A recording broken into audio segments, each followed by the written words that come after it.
Springtime's also a good time to get your trees pruned. Absolutely. So we can see a lot of things, limbs may have died over the winter. We can clean out those new suckers or sprouts that pop up. The trees will flush pretty hard in the spring and put on a bunch of new growth. We can trim that back and kind of help hold their shape and aesthetics a little longer. A lot of times you don't notice those dead branches during the winter, but then in the spring, everything leaves out except this one branch or that branch.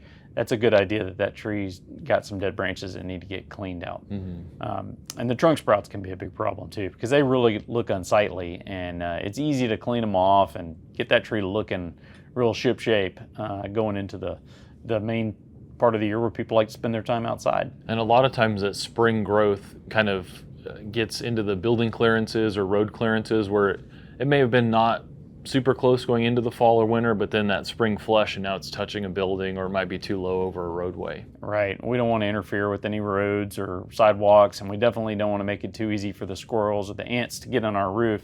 So it's a good idea to get that spring growth trimmed back to keep it off of our buildings. In certain areas where there's known oak wilt, we do want to be careful on the timing of our pruning. Right. Certain species are susceptible to the disease. Most of our species are not. We just need to be careful about what we prune and when in areas where there's transmission of oak wilt.